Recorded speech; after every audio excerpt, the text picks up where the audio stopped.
2 நிமிஷத்துல பேசிட்டு போயிருவேன். நீங்க போட்டது ட்ரெய்லர்ல ஒரு படமே போட்டிருக்கீங்க. பாலு சார், முன்னாடியே வந்துட்டேன். அன்னை தமிழை முத்தம் செய், அதை அழிக்க நினைத்தால் எவனாக இருந்தாலும் யுத்தம் செய். திருடராய் பார்த்து திருந்தாவிட்டால் திருட்டை ஒழிக்க முடியாது. சாதியை வைத்து அரசியல் பிழைப்பவர்கள் மத்தியிலே அவர்கள் திருந்தாமல் சாதியை ஒழிக்க முடியாது.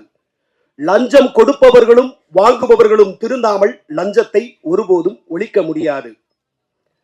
மனிதர்களுடைய மனங்கள் மாறாமல் மதத்தை மதவாதத்தை ஒழிக்க முடியாது. அதுபோல் மது பிரியர்கள் திருந்தாமல் டாஸ்மார்க்கையும் கள்ளச்சாராயத்தையும் ஒருபோதும் ஒழிக்கவே முடியாது. படத்தினுடைய தலைப்பு அறம் செய். குறைந்தபட்சம் இந்த ஜனவரி மாசத்திலிருந்து இந்த ஜூன் வரைக்கும் இதே திரையரங்கத்துல பல இசை வெளியீட்டு விழா நிகழ்வுகள், வெற்றிப்பட கொண்டாட்டங்களை பார்த்திருப்போம். படங்களும் நிறைய வெளிவந்திருக்கிறது. ஒரு ஆகச் சிறந்த தலைப்பை தேர்ந்தெடுத்தமைக்காக இயக்குனர் பாலு அவர்களுக்கு நான் தமிழ் வழக்கத்தினையும் வாழ்த்துக்களையும் உரித்தாக்கிக் கொள்கிறேன். ஆகச் சிறந்த ஒரு தலைப்பு அறம் செய். அறத்தினுடைய பொருள் புண்ணியம், கடமை, நல்வினை. இதுதான் அறம். குறைந்தபட்ச அறத்தோடு நாம் வாழ வேண்டும் என்று சொன்னால் கூட அந்த வாழ்க்கையை நம்மளால் வாழ இயலாது.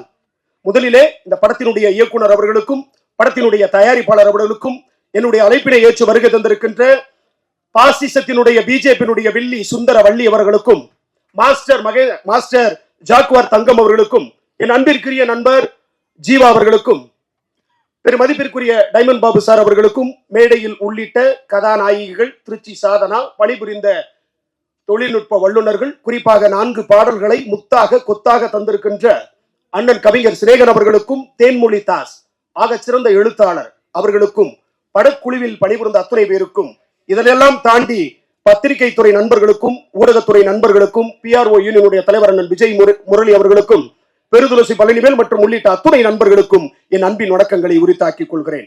படத்தின் தலைப்பு ஆக சிறந்த தலைப்பு. படத்தினுடைய கதை அம்சம் இன்றைய சமூகத்திற்கு தேவையான ஒரு அரசியல் கருத்தினை, அது ஆளும் கட்சி, அது எதிர்கட்சி, எந்த கட்சியாக இருந்தாலும் நேர்பட பேசுகின்ற, நெற்றியில் துப்பாக்கியை வைத்தது போன்று தோட்டா வெடிப்பது போன்று அற்புதமான வசனங்களை ஆகச் சிறந்த எழுத்துக்களால் தனது வலிமையான போர்க்குணத்தினால் எழுதியிருக்கின்ற பாலு அவர்களுக்கு இந்த படம் நிச்சயமாக வெற்றி பெறும். அவர் நினைத்திருந்தால் ஒரு காதல் படத்தை எடுத்திருக்கலாம், அல்லது இரட்டை வசனம் படத்தை எடுத்திருக்கலாம். அவர் நினைத்தால் வெட்டு, குத்து, ரத்தம் என்று வன்மத்தை எடுத்திருக்கலாம். அவர் நினைத்தால் சாதிய படத்தை எடுத்திருக்கலாம். ஆனால் அவர் எடுக்கவில்லை. காரணம், நீ படிக்கும் புத்தகம் தான் தீர்மானிக்கிறது உன் நாற்காலி எதுவென்று. அதுபோல அவர் எடுத்திருக்கிற ஆயுதம் தான் இந்த அரசியல். அரசியலை தவிர்த்துட்டு எதுவுமே பண்ண முடியாதுங்க. காலையில படிக்கிற பேப்பர்ல இருந்து நைட்டு குடிக்கிற பால் வரைக்கும் அரசியல். இந்த அரசியல் இருந்து யாருமே தப்ப முடியாது. அப்பேற்பட்ட ஒரு ஆகச்சிறந்த ஒரு படைப்பு, நுட்பமான வசனங்கள், வசனத்தினுடைய நேர்த்தி, குறிப்பாக 1176 மதிப்பெண்களை எடுத்த திருச்சி அரியலூரை சார்ந்த அனிதா அவர்கள் நீட்டினாலே மரணித்தார்கள். தொடர்ச்சியாக 29 பேர் மறித்திருக்கிறார்கள். இந்த கேடுகட்ட மத்திய அரசும் மாநில அரசும் அந்த நீட் தேர்வை ரத்து செய்வதற்கு தைரியம் இல்லை, திராணி இல்லை. ஏன்? கல்வியை வைத்து அவர்கள் அரசியல் செய்து கொண்டிருக்கிறார்கள். கல்வி இன்று வியாபாரமாக மாறிக்கொண்டிருக்கிறது. கியூபா சின்ன நாடுங்க. அந்த நாட்டினுடைய முக்கியமான தத்துவம், அந்த நாட்டினுடைய முக்கியமான கோட்பாடு, அரசு பள்ளிகளும் அரசு மருத்துவமனைகள் மட்டும்தான் இருக்கும். ஒரு தனியார் மருத்துவமனையோ, தனியார் கல்லூரியோ, தனியார் பள்ளிக்கூடமோ கியூபாவிலே கிடையாது. ஆனால் எல்லா வளமும் இருக்கின்ற தமிழ்நாட்டிலே எத்தனை ஆட்சி மன்னர்கள் இருந்த காலத்திலே ஒரு தமிழக அரசு தமிழக பள்ளிக்கூடங்களை சீராக சிறப்பாக அதை கொண்டு வர அவர்களால் இயலவில்லை. காரணம், அது அரசியல், அரசினுடைய நுட்பம், இந்த புள்ளியில் அவர்களை அப்படி நகர்த்தி கொண்டிருக்கிறது. அந்த வகையிலே இயக்குனர் பாலு அவர்களுக்கு நான் சிறந்தாழ்ந்த வழக்கங்களை உரித்தாக்கிக் கொள்கிறேன். தோழர் ஜீவா அவர்கள் பேசினார் சென்சாரை பத்தி. சென்சார்ல 42 இடத்துல கட்டுக் கொடுத்ததற்கு சென்சார் யார்? சென்சார் சென்சார்ல என்ன? What is the definition of the censor? எப்ப கொண்டு வந்தான்? 1909ஆம் ஆண்டு பிரிட்டிஷ்காரன். ஏன் பிரிட்டிஷ்காரன் கொண்டு வந்தான் அப்படின்னா, அடக்குமுறை, ஒடுக்குமுறை. இங்க மக்கள் யாரும் போராட முடியவில்லை. போராடினால் அடித்து நொறுக்குவது. அடுத்து எழுத்தின் மூலமாக வந்தார்கள். எழுத்திலேயும் அந்த அச்சுக்கலைகளை உடைத்து போட்டார்கள். அதுக்கு அடுத்த பிறகுதான் புரட்சி வெடிக்கிறது. ராஜேஷ், புரட்சி போகும்போது இதை குறைச்சிட எப்படி இருக்கும்? நான் டவுன் ஆயிட்டேன்னு ஃபீல் ஆகுறேன். ராஜேஷ் கரெக்டாவே ஆமா, இதுல அரசியல் பண்ணாத.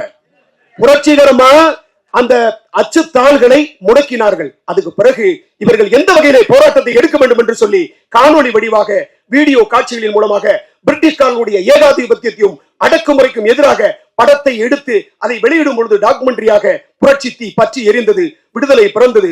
அதற்கு பிறகுதான் சுதந்திரத்துக்கு பிறகு 1952ஆம் ஆண்டு சினிமாட்டோகிராஃப் ஆக்ட் என்கின்ற ஒரு சட்டத்தை கொண்டு வந்து பிரிட்டிஷ்காரர்கள் அதை அமுல்படுத்தினார்கள்.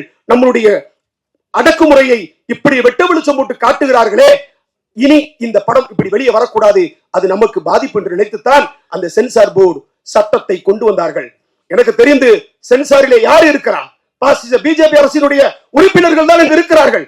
எதற்கு சென்சார்? பாலு அவர்கள் செக்ஸ் படம் எடுத்தாரா, இல்ல ஜாதிய படம் எடுத்தாரா?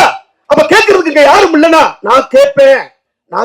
ஏன்னா அந்த மண்ணுக்கானவே, இந்த மக்களுக்கான, இந்த சினிமா துறைக்கானவே அரசு வேலையை தூக்கி எறிந்து விட்டு சினிமாவை நேசித்து வந்தவன் நான் கேட்பேன்.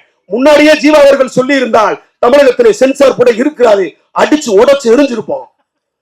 இது மாதிரி டைரக்டருக்கு மட்டும் இல்ல, சமூகத்தை சார்ந்து படம் எடுக்கிற அத்தனை இயக்குநர்களுக்கும் நான் சார்ந்திருக்கின்ற தமிழக வாழ்வுரிமை கட்சி எப்பொழுதுமே ஆதரவாக இருக்கும். நிறைய பேசணும், 2 விஷயத்த சொல்லிட்டு நான் முடிச்சுறேன். எனக்கு நிறைய பேர் இருக்காங்க. திருச்சி சாதனா அவர்களே, நீங்கள் வந்திருப்பது எனக்கு எல்லையில்லா மகிழ்ச்சி. அன்னைக்கு வந்து கணவன் மனைவி நல்லா நுட்பமா கவனிச்சுக்குங்க. இது அறிவுரையா சொல்லல, நான் என்னுடைய வழி, என்னுடைய உணர்வை நான் உங்ககிட்ட ஷேர் பண்ணிக்கிறேன். அன்னைக்கு ஹஸ்பண்ட் அண்ட் ஒய்ஃப், கணவன் மனைவி திருமணம் முடிச்சு குழந்தை பிறந்துருந்துச்சுன்னா தான் பெத்த பிள்ளைக்கு பாலை கொடுக்கணும்னா கூட மாமா கொஞ்சம் அப்படி இருங்க அப்படின்னு சொல்லி மாற விளக்கி விட்டு தான் பால் கொடுப்பாங்க. ஆனா இன்னைக்கு நீ யூடியூப்ல எங்க போன அவன் ஓப்பனா ஏதோ உலகத்தினுடைய பிம்பம் மாதிரி காட்டுறாங்க.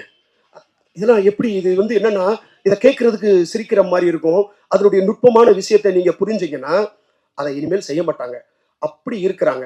இன்னைக்கு சாதனா அவர்கள் தனக்கு இருக்கிற திறமையை வைத்து அவ்வளவு ஃபாலோவர்ஸ் வச்சு இன்னைக்கு அவங்க கிராமத்திலே அவங்க கட்டியிருக்க விடுத பெரிய வீடா இருக்கும்னு நினைக்கிறேன். சந்தோஷம், வாழ்த்துக்கள். ஆனா அதே சமயம் நீங்க நிறைய வீடியோஸ் போடுறீங்க, வயக்காட்டுக்கு போறீங்க, அழகா ஓப்பனாவே குளிக்கிறீங்க, பிரபஞ்சம் பாக்குது, அதை ரசிகர்களும் நிறைய பாக்குறாங்க, நான் கொண்டு. அது உள்ளபடி, அது உங்களுடைய தனிப்பட்ட சுதந்திரம், அதுல நான் தலையிட விரும்பல. ஆனால் ஒரு நீட் தேர்வை பத்தி நீங்க ஒரு பதிவு போடுங்க, ஒரு சாதி ஒழிப்பை பத்தி ஒரு 2 நிமிஷம் பேசுங்க, லட்சக்கணக்கான ஃபாலோவர்ஸ் உங்களுக்கு வருவாங்க.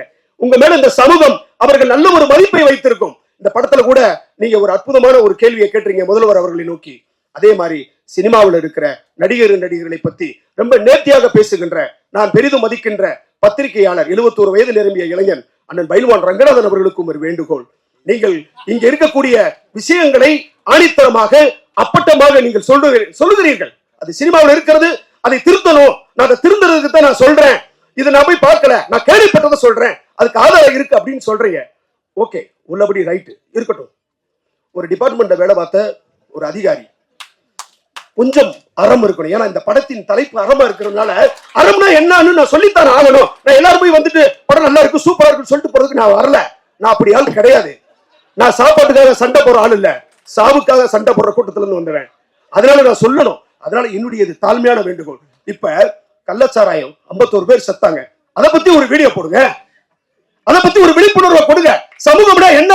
நீ நான் டீ விக்கிறவன், காப்பி விக்கிறவன், குப்பை கொடுக்கிறவன், டாக்டர், இன்ஜினியர் எல்லாமே சமூகம் தான். இந்த சமூகத்துக்குள்ளதான் சினிமாவும் இருக்கு. ஆக சினிமாவில் நீங்க களை எடுக்கிறீங்க, அதே மாதிரி அரசியல நீங்க களை எடுங்க. இன்னும் உங்களை நிறைய பேர் நேசிப்பாங்க. ஏன் உங்க டிபார்ட்மெண்ட்ல டிஎஸ்பி விஷ்ணு பிரியா மேல இடத்துல கொடுத்த டார்ச்சர்னால தற்கொலை பண்ணிக்கிட்டாங்க. அந்த கேஸ் சிபிஐக்கு மாறிச்சு. இன்னைக்கு வரைக்கும் காவல்துறையில வேலை அவங்களுக்கே நீதி கிடைக்கல. எப்படி நீதி கிடைக்கும்? ஐஐடி காலேஜ் பாத்திமா பரணாமன்ற பார்ப்பன ப்ரொஃபசர் டார்ச்சர் பண்ணி தமிழ்நாடு பாதுகாப்பான நாடுன்னு சொல்லி கேரளாவில இருந்து அந்த பிள்ளைய அனுப்புனாங்க. அதுக்கு இன்னும் நீதி கிடைக்கல. ஏன் வேங்கவே இல்லை? குடிக்கிற தண்ணியில பீயுங்க, வார்த்தை சொல்லும் போது எவ்வளவு அசிங்கமா இருக்கு, எவ்வளவு கூச்சப்படுறோம். மலம் கொட்டுனாங்க. இன்னைக்கு வரைக்கும் அதுக்கு தீர்வு கிடைச்சிச்சா? கிடைக்காது, கிடைக்கவும் மாட்டாங்க. இதெல்லாம் பற்றி நீங்க ஒரு காணொலியிலே பேசுகிற பொழுது இன்னைக்கு ஏன் நான் உங்களை வலியுறுத்துறேன்னா, இங்க படிச்சவன் சொன்னா எவனும் கேட்கறது இல்ல, ஆனா நடிச்சவன் சொன்னா கேட்கிறியான். இந்த நாளைய தீர்ப்பேன்றா, நாளே ஓங்க இல்லைன்றா. டேய் என்னடா சொல்றீங்க? போராட்ட களம் வேறு, அறம் செய். இந்த அறத்தினுடைய மேன்மை, அறம்னா என்ன, எப்படி வாழ்ந்தார் ஏபிஜே அப்துல் கலாம் ஐயா? அறத்தின் நிலை கொண்டு வாழ்ந்தார். பதவி விலகுகிறார். சூட்கேஸ் எடுக்கிறாங்க, எல்லா பெட்டியும் எடுக்கிறாங்க. அந்த வேலையாளை சூட்கேஸை துடைக்க சொல்றாரு. ஐயா நான் தொடச்சிட்டேன்னு சொல்றான். மறுபடியும் நல்லா தொடங்கன்றாரு. தொடச்சிட்டேன் அப்படின்றாரு. இன்னும் நல்லா தொடப்பா அப்படின்றாரு. ஏன் அப்படி சுத்தமா தானே இருக்கு, இன்னும் துடைக்க சொல்லிக்கிட்டே இருக்கீங்க அப்படின்னு சொல்ல, ஐயா அப்துல் கலாம் சொன்னாரு, இங்க இருந்து போகும்போது என் பெட்டியில ஒரு தூசி கூட ஒட்டியிருக்க கூடாது. இதுதான் அறம். அவர் நினைச்சிருந்தா பிளைட்ல போயிருக்கலாம். இதான் அறம். அறத்தினுடைய பண்பு என்ன, அறத்தினுடைய கேரக்டரைசேஷன் என்ன, அந்த மாரலிட்டி என்ன சொல்லுது? நல்ல கண்ணு ஐயா எத்தனை பேருக்கு தெரியும்? இன்றைய இருக்கக்கூடிய ஜெனரேஷனுக்கு நல்ல கண்ணுனா தெரியாது.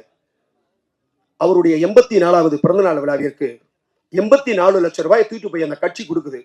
அப்படியே அந்த 84 லட்சத்தை வாங்கி மறுபடியும் கட்சிக்கே நிதியா கொடுத்த மனுஷங்க இன்னைக்கு ஒரு வார்டு கவுன்சிலர் 10,000 கோடி வச்சிருக்கான், 500 கோடி வச்சிருக்கான்.